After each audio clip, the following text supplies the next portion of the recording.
Welcome to the Friends of Work podcast, the podcast about mastering emotional intelligence at work. I had a client, in my business groups that I run, we talk about finances periodically. And one of the members one time said that he only looked at his books once a year. And I was like, really? And actually the whole group kind of was flabbergasted. And so that changed things. Yeah. And the CPAs will say that at a minimum, you should look at them once a month. You know, at month's end, you should look at what came in, what went out, that kind of thing. But 2 to 3 times a month is probably better. Every Friday is probably not a bad thing. I don't think you have to do more than that. But when it's top of mind, you're a little bit more motivated. And I think that can help business owners move forward a lot better when they're paying attention to the finances. Welcome to the Friends of Work podcast. I am your host, Ade Toye. That was Debbie DeChambeau, a seasoned business consultant and my guest on this episode. I'm excited to let you know that you can now listen to this podcast on iHeartRadio. My conversation with Debbie touched on many areas of emotional intelligence in business, and it's filled with a lot of good ideas from her. Just before I play you the complete conversation, here's a quick announcement. In the coming weeks, the Friends of Work podcast with Ade Toye will be bringing you even more exciting guests and events.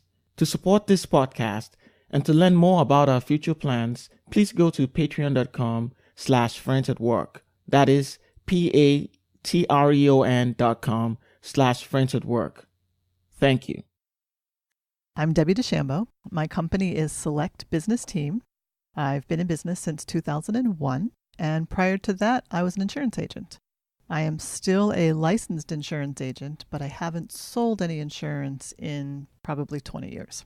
I still get my continuing education credits every year, and I'm pretty knowledgeable in the world of insurance, but I'm doing something differently today. Why do you keep doing the insurance? So I started when I was 15, working for my dad. I love the business. I really did. I went to college, didn't even major in business because I knew I was going into insurance. I couldn't get through econ either. That's why I didn't major in business, but I knew I was going into insurance. It's an amazing industry. It really is. And I never thought I would leave it. And I often think that one day I'll go back. It's just that one day hasn't been clear yet, although it's almost clear. I'm almost back. Not in the same capacity, and we might touch base on that a little bit later, but I'm almost back in the business. So in a different way. Sounds good. When it comes to personalities, right? What's the importance of being aware of your kind of personality for the kind of business that you do? So I work with a lot of business owners. I work with a lot of startups and small entrepreneurs. I'm not really working with Fortune 500 type companies, okay? And there's a couple different things that I see pretty consistently among a lot of them. And one is they're perfectionists. And as perfectionists, they seem to get in their own way for moving forward. Does that make sense? Have you heard that before? Have I experienced that before? I wasn't going to go there. So it's recognizing that it's good enough and we're all going to make mistakes and we learn from our mistakes and we move forward. Because I've seen it hold too many people back. I've seen it almost cripple them from moving forward. So that would be one thing. Another is sales ability. I've taught a course for many, many years through something called the Women's Business Center in Rockville, Maryland. And the course was called the ABCs of Starting a Business. It was primarily for women and smart men who wanted to come, okay? But one of the questions that I always ask in the beginning of the class is, show of hands, how many of you consider yourself a salesperson? And most of the time, maybe 10% of the people would raise their hands. So going into being in business for yourself, you have to have the confidence to sell. And if you can't sell, you have to have a plan to drive revenue somehow. Otherwise, things aren't going to work. So it's that perfectionism and understanding that you got to be a salesperson. And not everybody is. And that can get in the way. Those are two things that you've mentioned, perfectionism and being a salesperson as an entrepreneur. Are there other things that you've noticed for entrepreneurs in terms of self-awareness? As a business person, I'm looking at the angle of knowing your personality, right? Can you speak to that a bit? So this kind of ties into the perfectionism, but in a little different angle, and that is being a control freak. needing to do everything yourself and not trusting that someone else can do it for you. So if you can't let go, you don't have the space to get everything done. And again, it ties a little bit to the perfectionism, but there's only so many hours in a day. We can only do so much really well.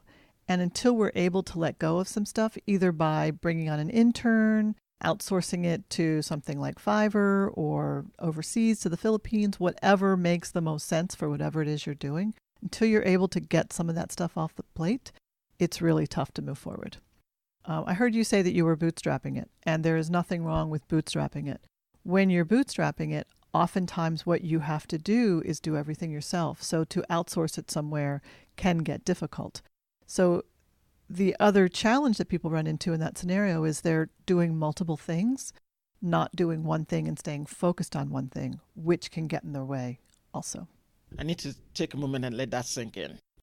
All right, so I'm going to be firing these questions pretty quickly and try and milk all the wisdom I can from you through this conversation. Another thing I want to talk about is self-management in crisis period. How do you manage crisis? What are the things to look out for? So, a little story, if I may. I have lived the last 2.5 years in crisis. Okay? And by that I say I've been a caregiver for 2 seniors.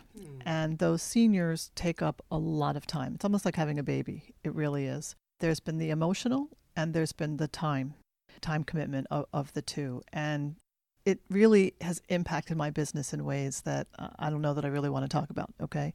Because there's one of me and there's 2 of them. And it was a lot of work. So as a business owner, one, my business kind of stayed flat because it is just me. But the lesson learned from that is it can't be me any longer. There has to be a little bit of a team in place. Otherwise, it doesn't work. My business is set up where there's reoccurring revenue, whether I show up for work or not. But that's only going to last so long if I'm out of the picture. So I need to have more me's, as every business owner needs to have more somethings, if you will, to pick up when there's a crisis. That's kind of one way that I look at it. Another way that a business owner would look at it is, who's on the team and who's got the different strengths and weaknesses from that business owner. So for example, if it's just the entrepreneur, if something were to happen to the entrepreneur, what's the backup plan? Is there someone else that knows where everything is? Is there someone that knows where all the passwords are? Is there someone that knows how to get into the bank accounts? So when you think of that from a crisis perspective, it's setting up systems. And to me, that's the whole crux of it all. If you have good systems in place, everything will move forward. But if you're the control freak, if you're the perfectionist, you're hoarding it all and you can't let it go. So when it comes crisis time, nothing's going to happen. So the crisis could just be the tipping point to actually run someone out of business if they're not careful. Absolutely. I think it could be. No question. And again, I'm a solopreneur. So I don't feel like I'm walking the talk with a little bit of what I'm saying here. I've had plenty of people working for me over the years, and because I've just come out of crisis mode, I'm moving forward. I'm doing all the things I say not to do. I don't have anybody working for me right now, and I should. I'm doing multiple things, and I shouldn't. Okay? I'm like the shoemaker with no shoes. Does that make sense? It makes a lot of sense for now. But you know the direction to go with what you're doing. I absolutely do. I've been there. But when this life crisis takes place, it's devastating. It really, really is. So it's having money in the bank. Had I not had money in the bank, who knows what would have happened? And a lot of entrepreneurs don't have that. A lot of entrepreneurs, they just go client to client, paycheck to paycheck, and there's no reserves for that crisis. For the rainy day. Yeah.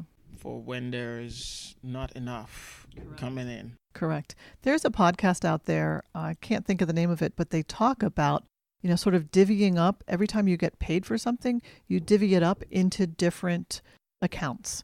You have your rainy day account, you have your expenditure account, you have your tax account, you have your payroll account. Even if it's only $100 check, each one is going into a different account so that you begin to build. You might only be building slowly, but you're building. So I have not bought the book. I want to say it's called Profit First, but I have not bought the book. But some of the things I listen to on their podcast is kind of fascinating. Yeah, from what you just shared, that's a very valuable information. Yeah. I mean, it's something I think about. Interestingly, I think about it a lot. I just haven't acted just yet, especially for my business, to get that done. But stuff that I know that I need to get done. Mm-hmm. And it's really important. Yeah, and can I interrupt? You bring up an interesting sideline here, finances. A lot of entrepreneurs don't understand money management. And as a result of that, they're oftentimes struggling. So I feel fortunate. My dad taught me how to manage money pretty well. And I always did the books for my dad. So I learned at a young age how to manage a lot of this. But a lot of people don't know how to do it.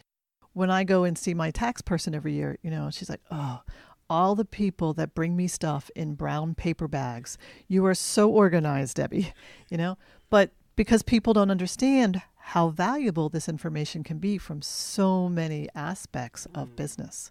That's something very critical. It's something that I wish I could say, oh, I'm doing great at it. I'm still struggling in that area. I kind of know what to do, but yeah, just not doing it as well as I could. Yeah. And I've learned over the years that the more you're tuned into your finances, the more motivated you get to do things differently. And when I say differently, I don't mean changing course or anything like that. But if the numbers aren't where you want them to be, it's a little motivator to get them up a little bit. If you see that 10,000 went out and only 3,000 went in, you're like, what am I going to do here? But that's the motivator. I better go find a client. I better go do something about it. Yeah, that's clarity right there. Mm-hmm. Just seeing a clear picture of what's going on. Yeah. So just having money in the bank doesn't mean that you are actually doing well. Exactly. You might actually be hemorrhaging money faster than you're making it. And that's a big problem. Yeah. I had a client, and in my business groups that I run, we talk about finances periodically. And one of the members one time said that he only looked at his books once a year. And I was like, really? And actually the whole group kind of was flabbergasted. And so that changed things. Yeah. Yeah. And the CPAs will say that at a minimum, you should look at them once a month. At month's end, you should look at what went in, what came in, what went out, that kind of thing. But 2 to 3 times a month is probably better. Every Friday is probably not a bad thing. I don't think you have to do more than that. Mm-hmm. But when it's top of mind, you're a little bit more motivated. And I think that can help business owners move forward a lot better when they're paying attention to the finances. And to listen to your comments and see your expression, it's like, okay, maybe that's something I need to do. Yeah. But you're not alone. And that's the piece I want to say is you're not alone. Yeah. Absolutely.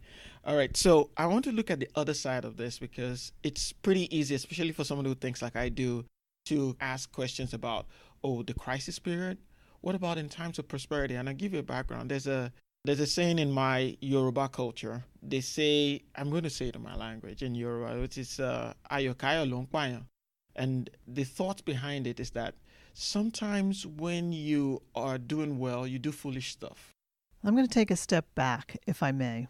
And my grandmother lived through the Great Depression, and she was very frugal. She was frugal from the perspective of she did her own canning, she made her own clothes, she did everything. And I guess I spent a lot of time with my grandmother because I do a lot. Now, I don't do all the things she does, but I'll give you an example. My son recently moved out and he left the carpet a mess. I could have brought in a carpet cleaner or done it myself. I did it myself. I'm a little bit more frugal like that. So I got some of the frugalness, I think. It was handed down. I didn't grow up with a lot, and certainly money was not really available to me like it is to a lot of kids today. Mm. So I learned to work hard and manage it. And I worked 3 jobs in college. So to bring that forward today for me personally, it's because of where I've come from and what I've seen that has me more on the frugal path than not. Mm. I had an opportunity at one point when I was married. We had plenty of money, but we still lived fairly frugally. Like we could have bought really glamorous cars, and we didn't. We bought conservative middle-of-the-road cars. We had a big house, but we didn't have a lot of really expensive things inside of that house. So I think it's the mindset of understanding where you came from and not letting that get out of sync moving forward. So I don't know. I don't know if that answers your question or not, but that's for me. Yeah, that makes sense. My dad lived through that also. I mean, I pretty much respect how he manages money. You never know when he's doing extremely well or when he's not doing well, because he just keeps everything fairly, stable. And there was one time he called me aside. He said, look, he had just bought a Mercedes Benz. This was several years ago. And it's like, look, I could have bought 10 of those when I bought it. Whatever he does, he always says, whatever I cannot sustain, I will not start. And that's always been his motto. And that makes a lot of sense to me.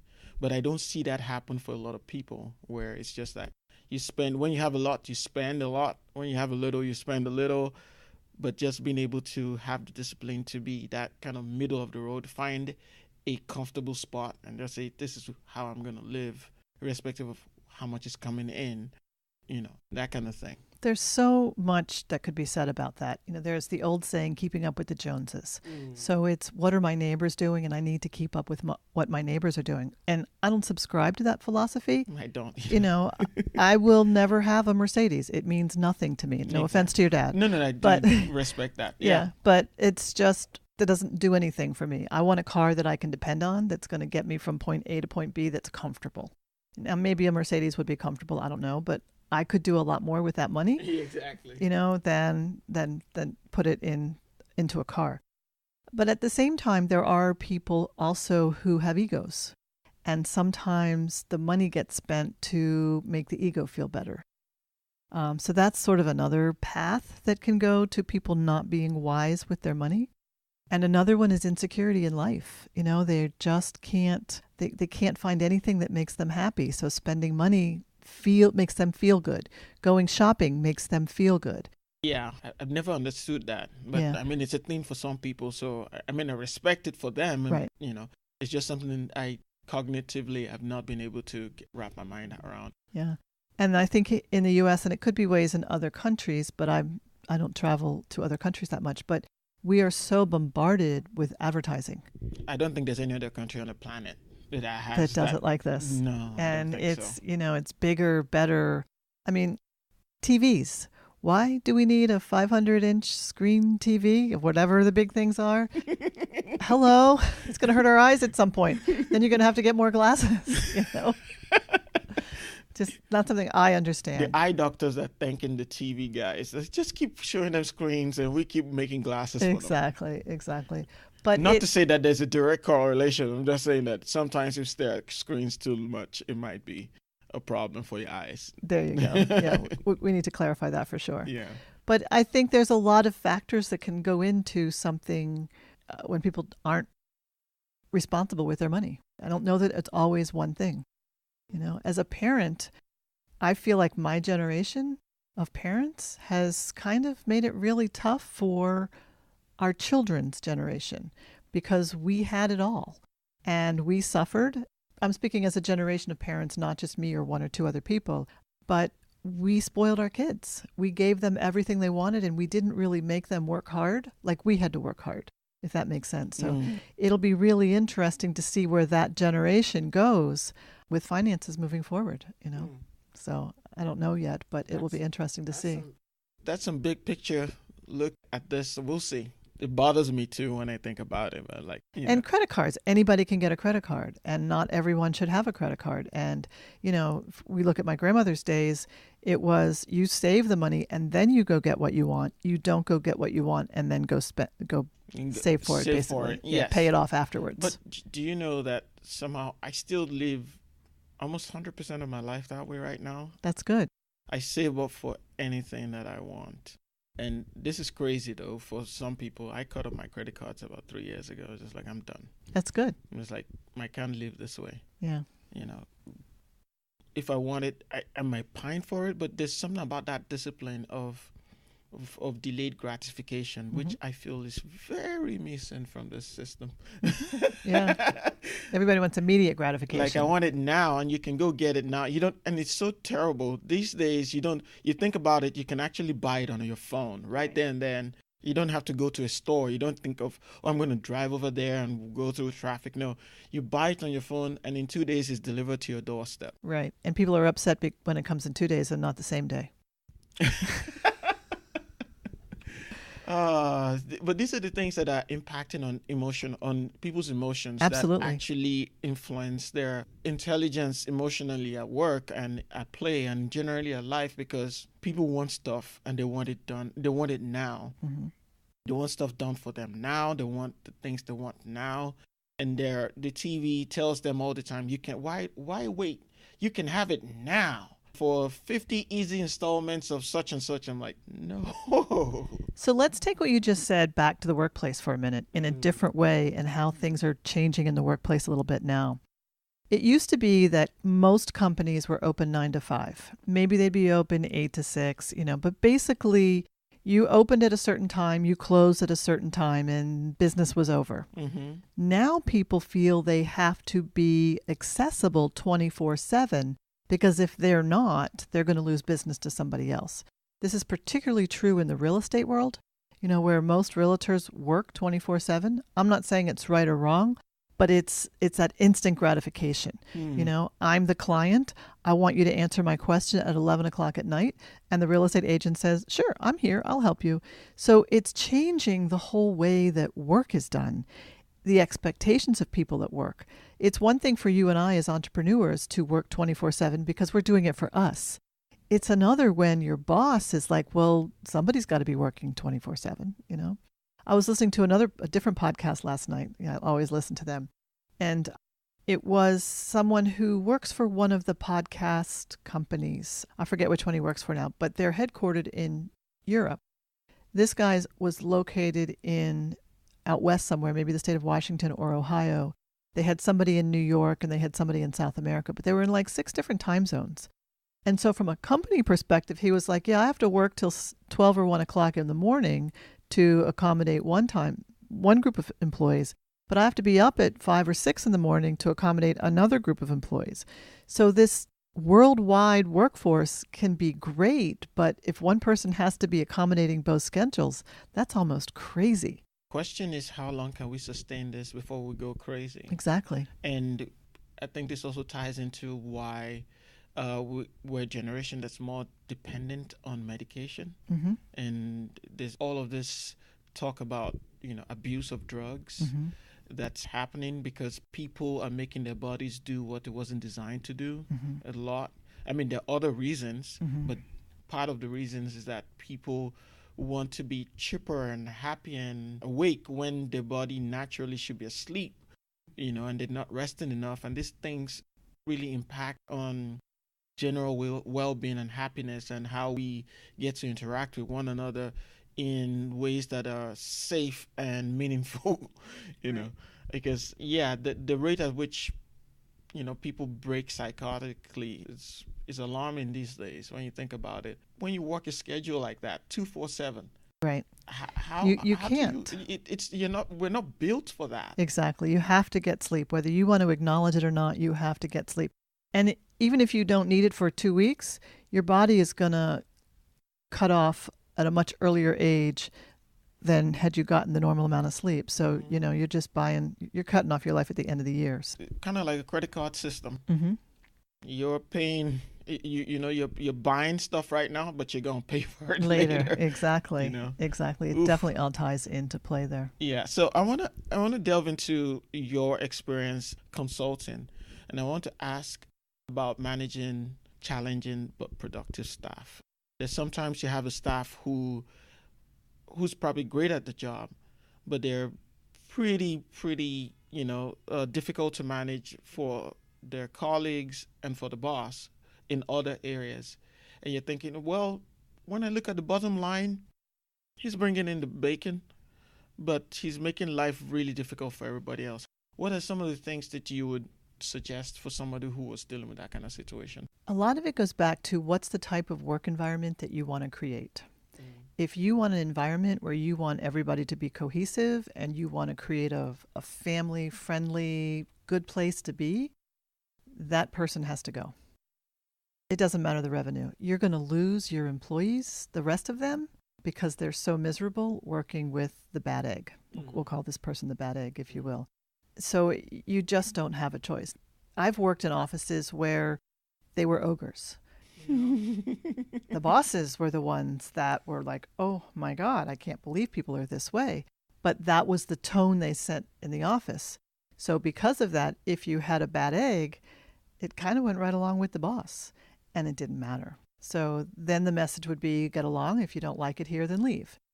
So it becomes your choice to leave or stay, versus in the other scenario, the boss is trying to give you every reason to stay and give you a good environment, so they need to get rid of the bad egg. Does that make sense? That makes a lot of sense to me, really.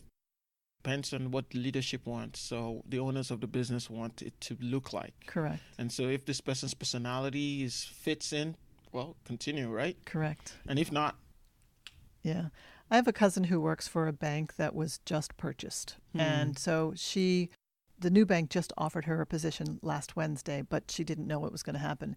And she's been interviewing around, and she went to another facility, another organization up in Baltimore, and they told her up front, this could be a 3 to 4 month interview process, because we want to have you back a few times. We want to make sure that you're going to get along with everyone in our office. We want to make sure that before we bring you on, it's a good fit, because we don't want to have to fire you, So do the due diligence, do the work up front. Correct. If you can, yeah. She, with this new position, I was actually talking to her on the phone on the way here today, and she had been in Indianapolis, I believe, looking at one of their clients, and they gave her a tour, and she said they have a physical trainer on staff. They have a kitchen on staff. They have chefs in the company. They're trying to create that good work environment because they want good people at the company. So creating that good work environment, I think, is what a lot of companies are striving for today. It's a very different mentality than, 30 years ago, when it was, you show up, you do your work, you leave, and we don't really care about you. Things have changed from an employer perspective, I think. I think another factor... Because it impacts bottom line too, in a way. It absolutely does. But another factor, and this is just today, this could change in 6 months, but there's not a lot of good quality candidates out there. In one of my groups, we actually had this discussion on Friday. The CPA is looking to hire somebody, one of the attorneys is looking to hire somebody, and a IT person is looking to hire somebody. And they're struggling finding the right people. There are people available, but it's not the right people. Finding the right fit. So it's not like 5 years ago when there was plenty of people to choose from. Today, more employers are taking better care of their people, and it's not as easy to get people to jump ship. Yeah. And the mindset a few years ago was stick with a job for 2 years and go find something else.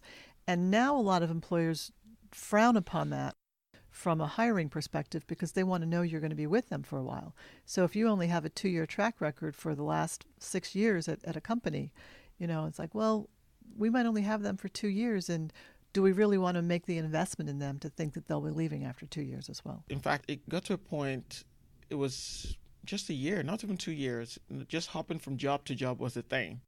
And it kind of made you look valuable, because if one company, especially if you're going from one position to a higher position or from higher pay to higher pay, it was looked at as, oh, you were great. But these days, I think the larger companies are pretty much consolidating on the smart guys, and they're like, stay with us. And we'll try and make it good for you to stay. But if you're hopping around, we're not going to get the full value of our investment, kind of thing. Correct. Yeah. So you are correct. It was a couple of years ago that they could do that. And I think what a lot of companies saw was they were losing money, actually, because it costs money to bring a new employee on. It costs money, from the hiring perspective, from the onboarding, from all the benefits. And so when they start looking at that, they lose money when people don't stick around for a while either. I mean, you can't do anything about it when somebody leaves, but the more incentive you can get them to stay, when you take your time and do the right due diligence up front in getting the right people, your bottom line will increase. Especially if you find people who connect with your culture. Correct. If you've created a culture in the first place, or a discernible culture that people can say, this is what I want to connect with. Because that's another thing in business. Correct. Being able to, I guess everybody has a culture, right? But not everybody has a culture that they've deliberately molded, that this is what we want to be. Yeah, I think this is what we're younger working people who toward. are starting companies are seeing that more than those who have been around for a long time. But I definitely am seeing a trend towards that. What is your company culture? What are the things that you've seen that are common to entrepreneurs? You talked a bit about this earlier, but if there are more, you could talk about them or just outside that.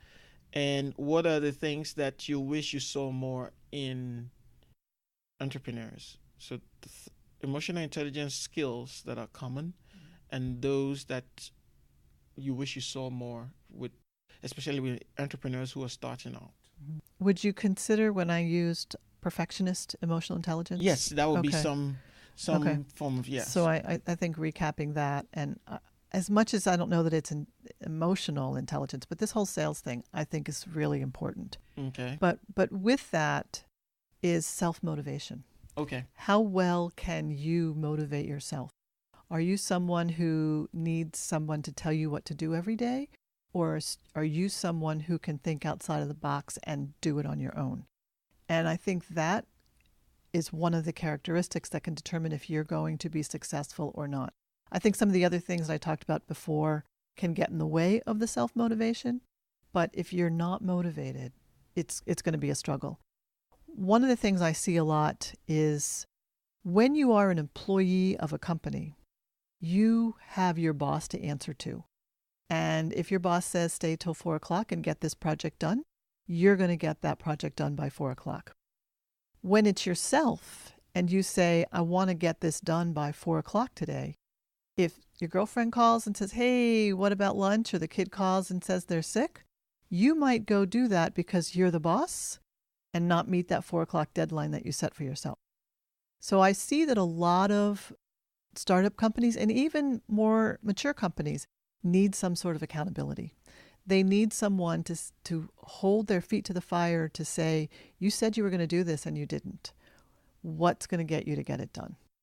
And I think when people acknowledge that, that can help them to be more successful versus sort of like, well, I don't know why I'm not getting it done, and making excuses about why they don't think they're getting it done. This term accountability partner, I think, is really, really important when it comes to having a business because you have someone else to answer to and you don't want to let them down. That's just an innate thing that we have, I think. We don't want to let people down. It's like running. I'm a runner. When I have to go out and run by myself, it's like, oh my God.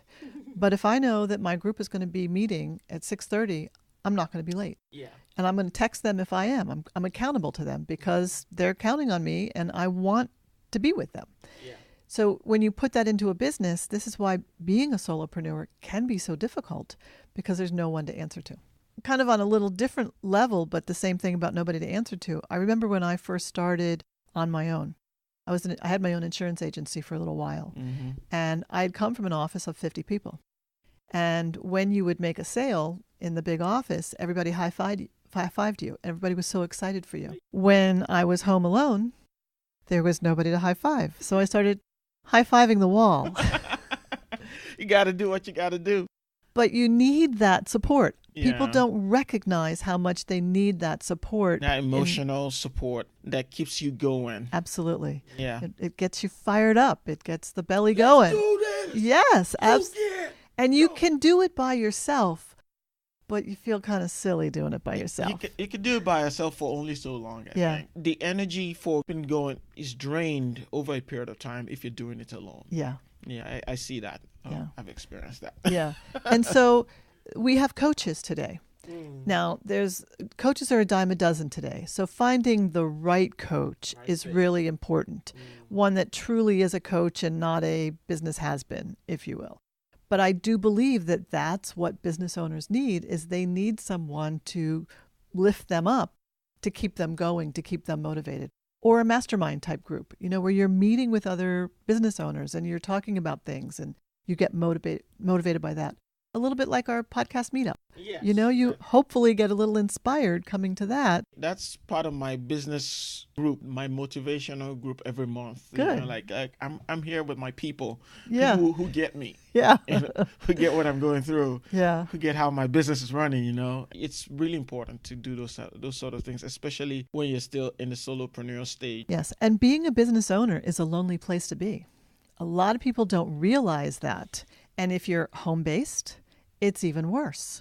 And people don't realize that. Well, I need to be at home. I need to save the money. Nope. The first thing you need to do is get out of the office. Out of the house. Get out as fast as you can. Yeah. You need to be around other people. You will be amazed at how inspiring that is. And I think that's where co-working spaces are really flourishing, because it gives you that opportunity to be around other people, to not really have to be there all the time. It's not as big of an expense as otherwise you might have.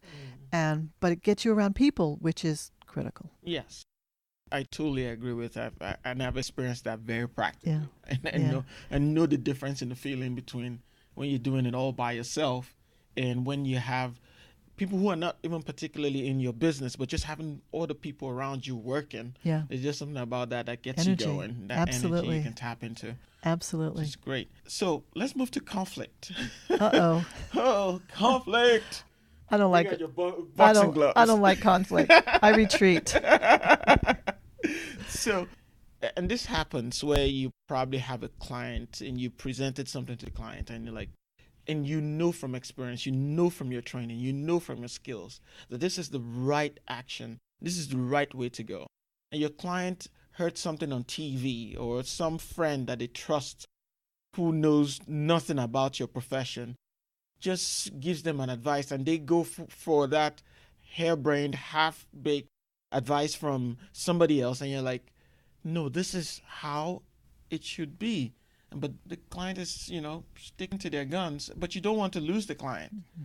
Now, given that scenario, how would an entrepreneur manage that kind of client in that situation? I got to start with the internet is a crazy thing for entrepreneurs today, because people go on and think they have the answers for everything, when in reality, most of the time they don't have the right answer. Yeah. And I just had this conversation with a real estate agent last night. He had a client whom was arguing him about, well, I went online and this is what it said online and this is the way it's supposed to be. And he was like, but I'm an agent. I'm licensed. I don't know what you read, but that's not what the law says, And I think those kinds of people, you have to draw the line about what you're willing to put up with and what you're not willing to put up with. I'm a big believer in business that you have to identify the types of clients that you want to work with.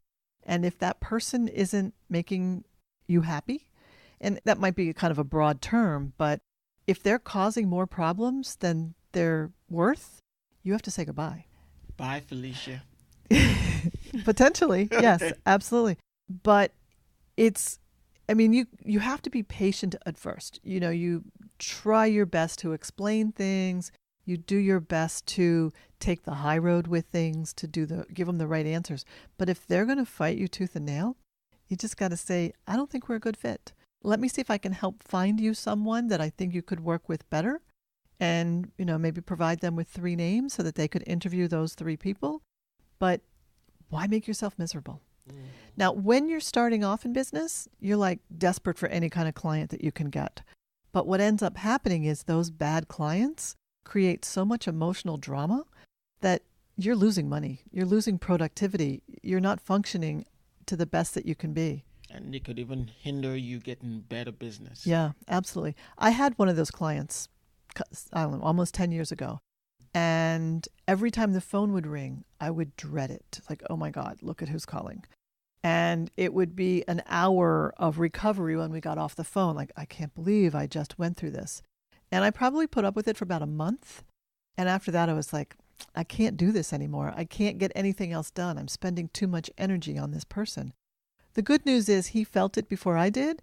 And he said, I don't think it's a good fit for us to work together anymore. And he got to fire them instead of me having to fire him. Mm-hmm. It was the first time I was happy to be fired. Yeah. And I'm the shy, quiet one. I'm not the aggressor in a lot of situations. So I would put up with that longer than I should. But I do believe that the sooner you can identify that and the sooner you can take action, the quicker you'll be in recovery and the quicker you'll be moving forward. Great one. As we round off this conversation, I want you to talk a bit more about your own podcasts and what you do on your podcasts. So I have 3, which I think you're aware of. One of them is called Select Business Team. Not a sexy title or anything like that, but I run business groups. That is what I do for a living. And I created that podcast because I got so excited about podcasting, and it's to promote my members. So that's really why I started it. It gave me a chance to explore podcasting, but I'm using it as a tool to highlight other people. From there, I've started a second podcast called Divorce Exposed. And this one is more about me and my passion around marriage. So it's important to know that Divorce Exposed is not about exposing somebody who's having a bad marriage. The tagline is Insights for Staying Married, Inspiration for Surviving Divorce. And it's like the last person I interviewed was a lawyer, and that conversation was about how to work with a lawyer when you've hired one and why you want to hire one. So it's, if you have to go down that path, it's information that's coming from the source, not something that you're reading online that you don't know if it's true or it's not true. So I don't publish a lot with that. I'd love to turn that into something because I'm so passionate about the topic. I was interviewed for I think I mentioned this to you as well, for a different podcast earlier in the year, and that's what we talked about was Divorce Exposed.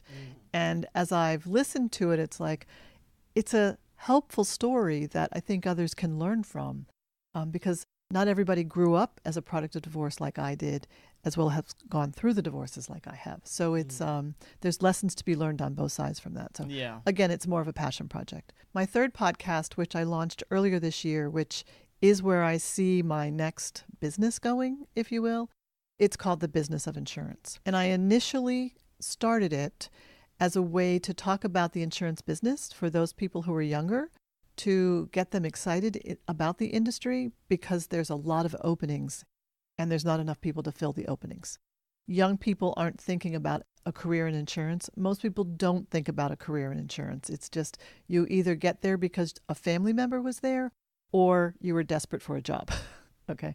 But there's so many cool things in that profession that was why I started it. Since then, I've taken a left turn, if you will, and a couple of opportunities have been presented to me where I'm like, I want to use the Business of Insurance podcast as a tool to interview CEOs of large insurance agencies in hopes to get them to create their own podcast. And I would like to be the one that helps them create their own podcast. Nice. So it's a sales tool for me to find clients versus my original one, Select Business Team, is a marketing tool to promote my clients. So it's 2 different functions for those 2.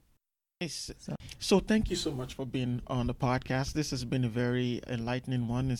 I'm going to be referring a lot to this conversation. I have a feeling in my gut that I'm going to be listening to this a lot myself, just to remind myself of some of the things you said. Thank you so much for being here. Thank you. I appreciate that. Thank you for listening to this episode.